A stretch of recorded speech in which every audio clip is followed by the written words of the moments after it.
Computer science videos here today to show you guys in this tutorial how to charge your MacBook Pro. Without further ado, let us start the video. So in this tutorial, you need to have access to a MacBook Pro and a MacBook Pro charger, so we can now bring the MacBook Pro and the charger into the frame so we can show the MacBook Pro, and the charger is on the left hand side of the MacBook Pro, MagSafe 2.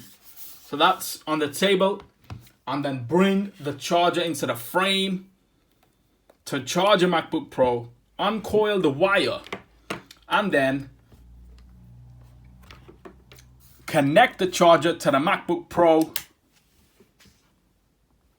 Green, orange to show the MacBook Pro is now charging. By the time it gets to green, that will indicate it's at 100%.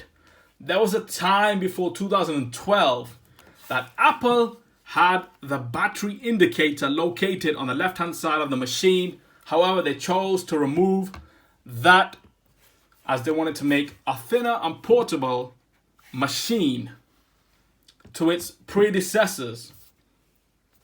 And so that's how you charge a MacBook Pro using a MacBook Pro charger in 2020. That's it for this video. I'll see you guys on the next tutorial. Thanks for now.